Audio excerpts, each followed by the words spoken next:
Hello, welcome to 30 Minutes. I'm Rick Anthony. My wife Marlene really enjoys engaging people in conversation, hearing their stories, searching out common ground. Usually the conversation revolves around family. A few weeks ago, she was in the waiting room while I was having some tests. Nothing serious, just routine. Predictably, she struck up a conversation with another person who was in the waiting room. As it turned out, that person was just as gregarious as Marlene is. Before you knew it, they were fast friends, not an uncommon occurrence, but this time the woman that Marlene was engaged with in conversation turned out to be the wife of someone with whom I had worked more than 30 years ago. His name was Alpern. Mel had a magnificent speaking voice. He was an actor as well. We spent hours together in studios when I was doing a lot of corporate communications. He was a gentleman, a thorough professional. And at the time, he was one of the most sought-after talents, voiceovers in this market and in New York. As I said, we spent hours together. Sadly, he passed away in 2009. His wife, my guest today, Romona Lenny Alpern, was and still is a talent in her own right. A speech pathologist, an author, a humorist, a great book she has written, and that's one of the reasons she's here. And for years, she was the ubiquitous voice of the telephone company when you dialed up, and I remember we did dial up back then before we hit buttons, directory assistance. You may remember this if you're about my vintage. Thank you for calling Bell of Pennsylvania's Equal Access Information System. At the sound The voice, or rather the face behind the voice with me today is Romona Lenny Alpern. Ramona. Hi, Rick. Delighted to have you here. I truly am.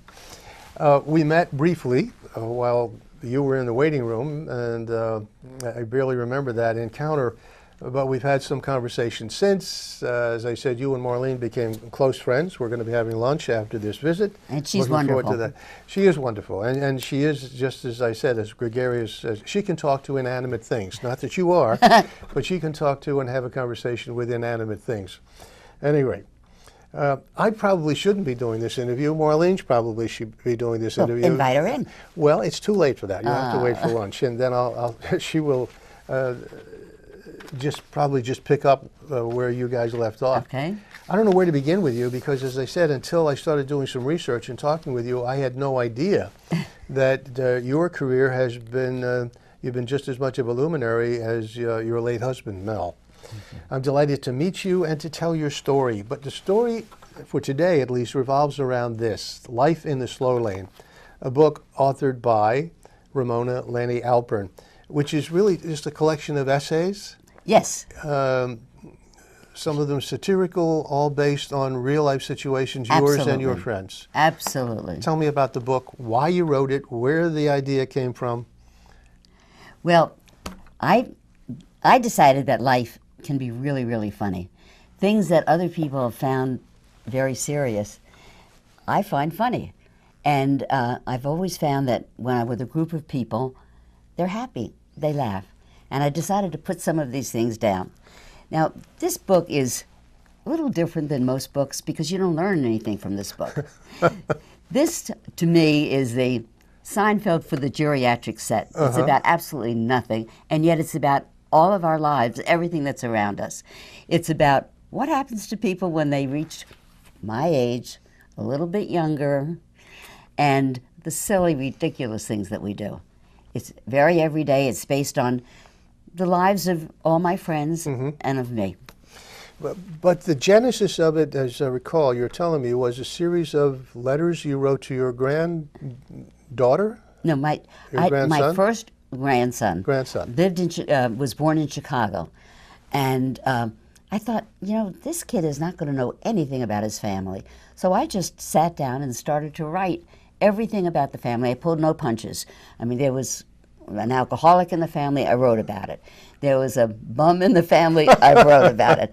But I also wrote about the good people. And I think it's important to know the history of your own family, just as it's important to know the history of the world, because we can learn and we can develop through knowledge.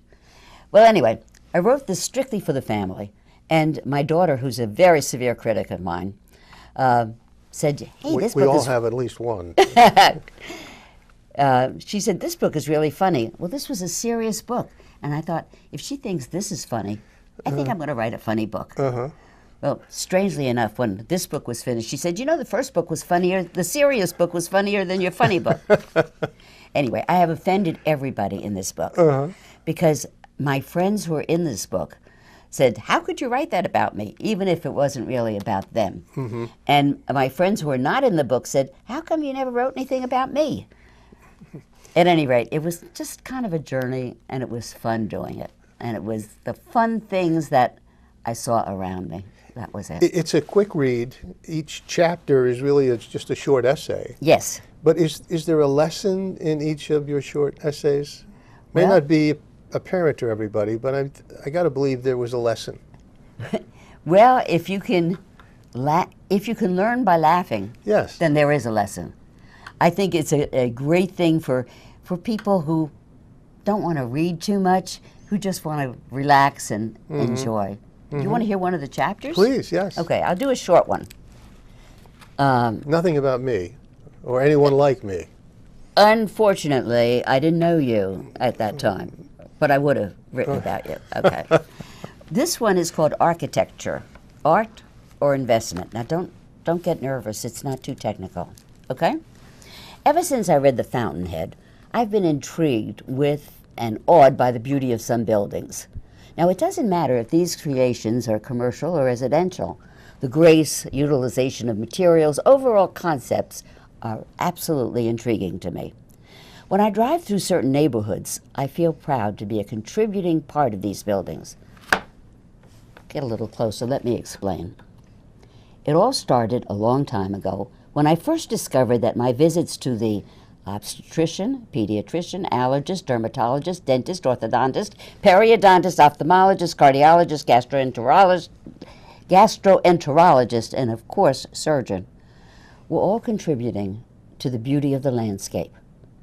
Over the years, I've seen these specialists so often that I've actually gotten chummy with their receptionists, who show me pictures of their bosses' new homes that I and my medical insurance company have had the privilege of financing.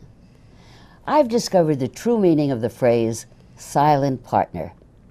Now, I've got to remember to talk to my accountant, whose house I also built, to find out if all this property is taxable or deductible. I love it. I love it. That's an example. How long did it take you to write the book? That's a very good question. I don't know. I think I started about a year before I actually published it. It was the kind of thing that I just let pour out. Does that mean that the first manuscript was the last manuscript, or did it entail a lot of rewriting as well? Oh, it always entails some Does rewriting. it? Oh, yeah. Just polishing, though. Polishing. Put a fine edge on some of the funny parts. Right. And Yeah. Mel, who was a very good editor, was my editor for the book. And your toughest critic? Oh, a very, very tough critic. Yeah. Yeah, I remember when we'd be in the studio and I would have written a script and he'd read it and then he'd say, Rick, there's a better way to do this. And we would end up rewriting it together or turning a phrase or changing the emphasis in a line. Right. And of course, in your case, that's what humor is all about. It's looking at things in a different way. Yeah. And instead of crying about it, my watchword has always been, it's better to laugh than to cry. Now, I don't know, somebody else, I'm sure, phrased that before I did, but I think it's a wonderful philosophy. Take credit for it. This wasn't your only publication. What was Confessions of a Speech Pathologist? What was that all about? That was an academic paper that I wrote about the procedures that I did with very young children. When I went to speech school at Northwestern, we never really learned how to do therapy. We were always taught the background, and were always taught that we would develop our own therapies. And that's what happened. I developed a therapy that involved eye-hand coordination as well as speech, and in working with very young children who had very disordered speech. And what I discovered was that at the end of about a year, not only were these children speaking better, and I'm talking about 4 and 5-year-olds, but they were learning to read, although that wasn't my original intention. But through the method, they were learning to read. So I wrote it up in an academic publication. So it was used as a reference? Was it by, used? by other speech pathologists? I have no idea. Other Yes, therapists? I did get a lot Yeah. of feedback at the time. So you had your own practice in Philadelphia as a speech pathologist? I worked in Delaware County. I worked in Montgomery County. I was kind of in and out of the field. I supervised in the speech clinic. I supervised graduate students in the speech clinic at Temple University, which was a wonderful experience too. So I did get a chance to teach people. my Mostly method. with children? I preferred working with children. I've worked with everybody. I've worked with adults, but when you're working with a speech student, they've got to practice at home and they've got to Yes. work at it. And I found that most adults hate to do it on their own. They want somebody to do it Yes. for them. So I never enjoyed it as much as working with. I discovered after many years that my favorite was working with very young children. But what kind of problems did they have? Stuttering, for example? Well, I did work with some stutterers, and I did study that. It's a very difficult field. Yes. I learned a great deal when I was supervising at Temple. I learned a great deal about stuttering also. No, these were language problems. Young children whose speech, they would enter school and you couldn't understand what they were saying. Oh, I see. Very, very disordered speech and Yes. language. And then I had a small private practice when I worked with Were them. most of the problems rooted in some anxiety? No. We've learned a lot about brain function in the last few years, and all of them have to do with something in development that happened in their brains where they just didn't, either they didn't hear or didn't perceive or didn't understand. But Yes. everything is brain function with language, Okay. is my feeling. What was the story about involving John Travolta and the mid-Jersey accent? I had a couple of really glamorous roles that just happened to come along. Because I am a speech pathologist and because I am an actor and director, I was hired by Brian De Palma to work with Nancy Allen in Blowout. It was, I believe, in the 70s. They wanted, Brian De Palma wanted Nancy Allen to have a mid-Jersey accent. A mid-Jersey accent. There ain't no such animal. There was no research about it. So I did some original research and went to Freehold, where it was very interesting, where I did a lot of research and Yes. came up with a package to present to Brian De Palma, and then worked for like 3 weeks with Nancy Allen so that she wasn't tough in it. If I read the script ahead of time, and she's described kind of as a tough character, but he didn't want her to be that. He wanted her to not have a New York accent, not have a Philadelphia accent, just something Do soft you remember and in what between. it sounded like? Yeah, she was a cosmetician, so she kind of did this, and I remember writing one line in where it said, you know, she was just a sweet, innocent person. And that's what I worked on, just to take the edge off. It was so much fun. And it's so much fun working in Hollywood, because you know what they do there? No, what? Well, they don't pay you by check. They kind of peel off the bills. I was never paid in cash before. It was fun. Did you have other experiences like that with actors or people in the theater who needed your help? Yes. Yes? Another very glamorous thing that I did was, at the time it was for a pharmaceutical company that is no longer that company, so I think I can talk about it.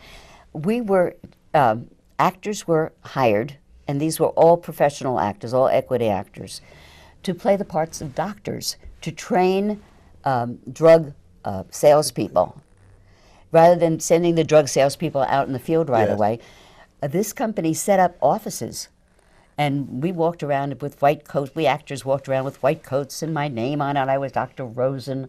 And so to give the detail people or the drug people Yeah. experience in how to deal with all kinds of different doctors. Mm-hmm. The best part of it was that as a doctor, you get so much respect. It was You get the best table. it was You wonderful. go to the front of the line. Absolutely. Although that's what happened with Mel. Now, I didn't. You talked about my husband Mel. For years, he was the spokesperson for Kerbeck cars. Yes. And I remember one 4th of July, we were in town in Philadelphia, and at a very crowded restaurant. And everybody was waiting online, and when the head waiter saw Mel, he said, "Oh, this way, Mr. Kerbeck," and we got our own table immediately. It was wonderful. We had a very exciting life. Well, we've talked so far about the fact that you are an author. That's one role, one aspect of your life. The professional side, again, is the speech pathologist. Are you still helping people in that regard, speech pathology, from time to time? Well, Drawing on that experience? If a parent or grandparent Yes. asks me for advice, Sure. I'm very happy to share anything that my knowledge with them. But I'm not taking clients at this point. Okay. New page. Okay. You are, I characterized you anyway as a humorist, not necessarily a stand-up comic, but a humorist. You have a shtick. You have a performance, right? 45 minutes, an hour? Yes. That you will do at the drop of a hat, anywhere, Well, it depends any on the place? size of the hat. All right. What I do is a history of comedy because it's a fascinating thing. I'm going to ask you something, Rick. Okay. What is the oldest form of comedy that you can remember? The oldest form of comedy that I can remember. Right. That I can remember? Oh my God! When I was a kid, that's all. What kind of humor? It was slapstick. Slapstick. Yeah, Okay. yeah. Do you know we go back much, much further than that? Older than I am? Even older than I Oh. am. There was humor even in the Bible. Did you realize that? Old or New Testament? Old Testament. Old Testament. So that goes back even Yes, further. Yes. If you remember Abraham's wife Sarah, she wanted to have. I didn't know her, but I read about it. You read about it. She wanted to have a baby very badly, and finally the angels came to her and said, "Sarah, you're going to have a baby." And Sarah said, "But I'm 90 years old." They said, "But you're going to have a baby." And her reaction was, and it's in the Bible, Sarah laughed. So she had a sense of humor. Humor goes back to the Bible. But all through the ages, if we go to the Greeks, Yes. they started satire.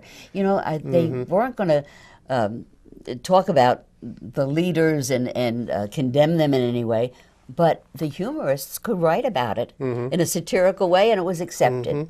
The Romans picked it up. They were a little more crass and not quite as refined as the Greeks, but they picked it up, and they have humor in their literature.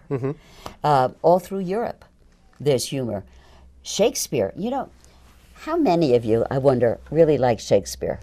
I studied it, so I loved it, but I never quite got the humor that was in the tragedies of Shakespeare Yes. until I did some research on it. And the reason I didn't get it was that Shakespeare always put in contemporary humor, his contemporary, that we didn't understand, in a dialect that we didn't understand. So that in Hamlet, when they said, well, the gravedigger was funny, huh? I didn't get it. When they said Falstaff was funny, huh? I didn't get it until now. So there was humor all through it. There was humor when people came to this country, right from the beginning. Yankee Doodle, let me tell you about that. The British would sing Yankee Doodle, making fun of the American troops. And the American troops turned the whole thing around. And they made it their theme song. Yankee Doodle came to town riding on a pony. A pony was supposed to be, you know, not as good as a horse. Stuck a feather in his hat and called it macaroni. They turned the thing around so that it was funny. and it wasn't, they could laugh at it. And that's the greatest form of humor of all, to be able to laugh at yourself. So talk about that, ethnic humor. Okay, when people came to this country, every ethnic group came with its own set of humor, and it became very, very popular. However, when other people started to use the ethnic humor that other groups brought, Yes. that becomes politically incorrect. Because it's okay to laugh at ourselves. It really is not okay to laugh at other people. But in New York, in some of the other large You have to say New metropolitan- York. New York. That's better. In New York and up in Long Island. Long Island. Long Island. In the vaudeville days, it was the Yiddish Jewish humor. That was very, very popular. Very popular, not just to the Jewish community, right? I often wondered how other people, if they really understood it, but Yes. they did. Yes. And again, I'm showing my age, but I think some of the best comedians, stand-up comedians, very sophisticated. Myron Cohen, who's the guy? Henny Youngman. Oh, the absolutely. one-liners. Yeah, I mean these guys. Take my wife, please. Take my wife, and the other nobody red buttons. I'm not sure. Nobody gave me a dinner. Nobody gives me. They give me no respect. No respect was. Who was the other one? I don't know. We're both showing. You know what? We need charts. We need cue cards. Right. But anybody of our era could name any number of people. Absolutely, and it was good, funny stuff that you could listen to again and again and again and fall off. That's the part that bothers me at this point. I agree. Because whenever those people were interviewed, with the exception of just a few, they always said they never had to resort to dirty humor. Right. Because if you had to resort to that, then you had nothing to say. Right. Today things have changed, and I personally object to potty humor. I mean, it was something that was funny when I was in second grade. I don't find this funny. Yes. And so humor has changed, and I think has diminished in the last few years. I totally agree with you. Another very important role you have is as a grandmother. Yes. Five grandchildren? Would you like to see pictures? No, I'm thank you. kidding. I'll wait for the movie. Right. Do they have a nickname for you? Yes. What do they How call did you know? Every grandparent has a nickname. When my third grandchild was born, he couldn't say grandma, so he said Muma. Now everybody calls me Muma. Everybody who comes in contact with me who doesn't really want to say Mrs. Alpern or call me by my first name, everybody calls me Muma. Do you have a license plate that says Muma? No, but You that's should. a very That's good a idea. Very good idea. Good idea. Good idea. Write that down. It's a I good will. one. It's a good one. Absolutely. All right. What about your relationship with your grandkids? And what I mean is, we just talked, for example, about humor and the way it used to be and standards and so on. Do you find yourself preaching to your grandchildren, trying to establish the same value system you have or something like it? I don't think it's a matter of teaching. I think that children learn through example. I don't think I ever taught, well, yeah, I did teach them honesty because my parents taught me honesty. My mother would always say, look into my eyes. I can always tell if you're telling the truth or not. So I would do the same thing. So I guess I did teach that. But I think children learn through experience, how they're treated. I know my parents always felt that the children came first. I always felt my children came first. And I think my children feel that way. Tell me what, you've done a lot of commercial work as well, Right. voiceovers, acting, and so on. For a while, I was the queen of the retirement communities. The queen of the retirement communities? Right. What does that mean? I was the voice of Paul's Run, of Gloria Day Village, of Azalea Trace, of any number of things. Because I never had a cream puff voice. I always had more of a character voice. Well, how did the telephone gig come about? The telephone company. They wanted someone in Philadelphia. I never auditioned for this. They wanted somebody in Philadelphia who had a general American accent. Yes. And do you want me to do an imitation of Yes, myself? please. Put a quarter in my mouth. No, I'm kidding. Only if I get change. Right. Yeah. Yeah. Okay, you ready? Yeah. The number you have reached, 732-7541, is no longer in service. The new number is, and then after that, what happened was that a lot of rock stations picked it up and would use this to knock other stations. For example, they would say, I would record, the number you have reached, 91.2, is no longer in service. The new number is magic or whatever. And that floated all the way to Hawaii. No kidding. Yeah, it was a very, very exciting time. How long did you have that contract? Well, I had a 7-year contract with the telephone. It wasn't with the telephone company. It was with a technology company, and then it Yes. was sold to IBM, and Okay. my voice was sold with it. And But I assume it wasn't like commercials or other property like that, where every time that It was someone picked up and got it, you got some well, it was royalty a third. or Oh, wouldn't that be nice? Wouldn't that be nice? Yes, indeed. I had a 7-year Flat rate? contract. Yeah, and it was. Did you do other voiceovers for the telephone company other than directory assistants? In Chicago, I did. I was the voice of Time for a while, and the voice of Weather for a while. Yes. But you know, when you are a voice, you are a voice one day, you're not a voice another day. Yes. You know, they shuffle. They shuffle it around. You still do voiceovers? I would like to. Here's my card. I'm available. You don't have an agent? You know, in Philadelphia, working people never needed an agent. It wasn't until years later. The non-working people all had agents, but the studios all knew us. And sometimes we would audition, but very often we wouldn't. They would just call us and say, you know, Yes. we have this job, can you do it? You still carry your card? I had a terrific audition once. I was on jury duty. And at that time, we didn't have little phones. You know, you had to go Yes, into a yes, booth, but they yes. didn't have booths. Yes. They just had open phones. Right. I got a telephone call that, can you do an Italian accent? And of course, as an actor, you never say no. So, but I have to use my hands when I do it. And I had to say, Marconi, when are you going to come for dinner? So and they said, oh, that's good, but we want the client to hear it. Would you do it again louder? And here I am in the middle of it. That was a lot of fun. Author, speech pathologist, humorist, Grandmother. grandmother, of course, mother.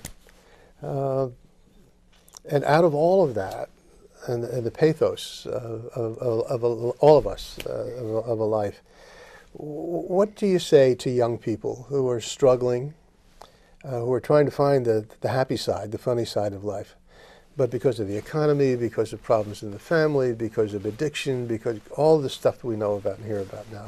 And maybe it existed when we were younger, we just didn't hear about it. It wasn't part of our lives.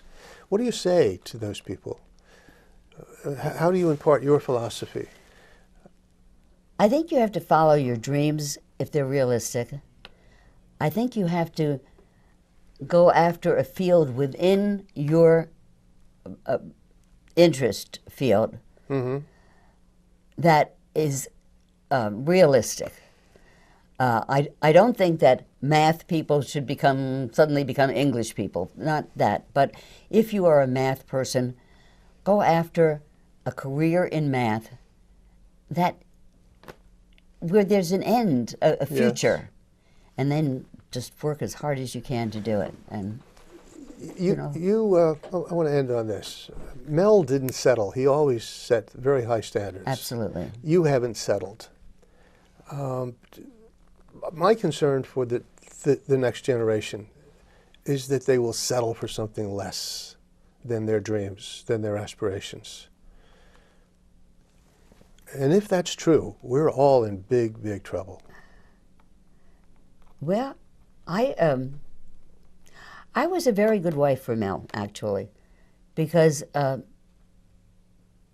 not I what he encouraged said. him to do what? That's not what he said. Oh yeah, right. I always felt that he should do anything that I believed in him, and I felt that he should do anything that he wanted to do. I don't know if many wives would have been able to take the freelance thing because Yeah. you never knew. You're right. what It's an you uncertain life. Yeah. It was an uncertain life, but I think you have to take certain chances Yeah. in life. And maybe maybe it's because I'm a flake.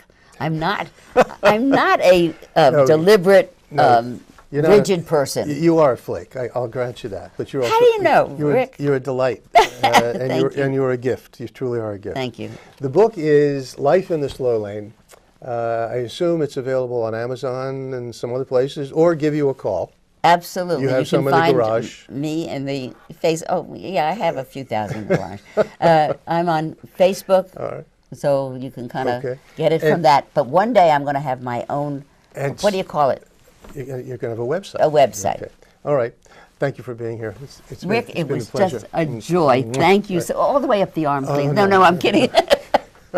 Until next time, this is 30 Minutes. I am Rick Anthony. Take very good care of yourselves.